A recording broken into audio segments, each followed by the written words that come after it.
এই মস্তিষ্ক রয়েছে না, এই মস্তিষ্কর দাম গবেষকরা জানাচ্ছে, যদি বিজ্ঞানীরা জানাচ্ছে যদি বানানো যেত তাহলে 5,000 কোটি টাকা লাগতো এই মস্তিষ্ক বানাতে, তো এত সুন্দর হতো না। এই মস্তিষ্ক চালাতে যে বিদ্যুৎ লাগে এটাকে 2000 কোটি কিলো ওয়াট বিদ্যুৎ লাগে।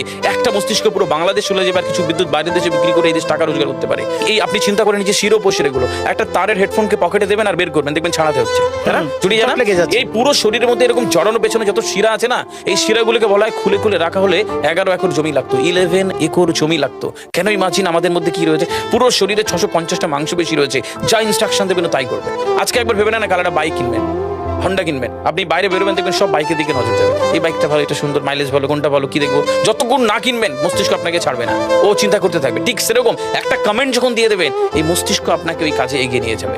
পৃথিবীতে মানুষ না বেসিক নিডস গুলো ফ্রি পেয়ে গেছে। ভাবুন তো একবার, পৃথিবীর সবচেয়ে লাক্সারিয়াস ড্রিঙ্কের নাম জানেন? পৃথিবীর সবচেয়ে লাক্সারিয়াস ড্রিঙ্কের নাম হচ্ছে পানি। পানি, জল। যদি 5,000 টাকা লিটার কিনতে হতো তাহলে মানব জাতি কয়দিন বাঁচত? তো পৃথিবীর পানিকে ফ্রি করে দেওয়া হয়েছে।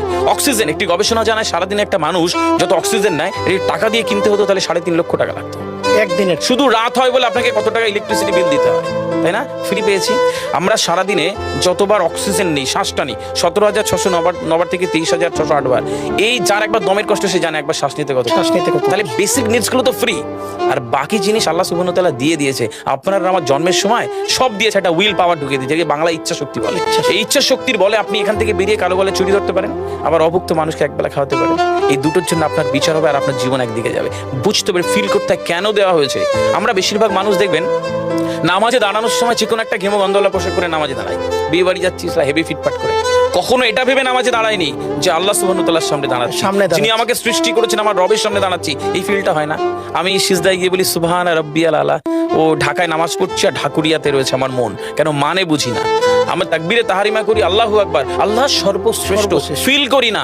যখনই না ফিল করবেন তখন অনুভূতি আসবে না। সূরা জুমার আয়াত নাম্বার 9 খুব সম্ভবত আল্লাহ সুবহানাহু ওয়া তাআলা কোরআনে বলছে যে জানে আর সে জানে না, দুটো ব্যক্তি এক হতে পারে না।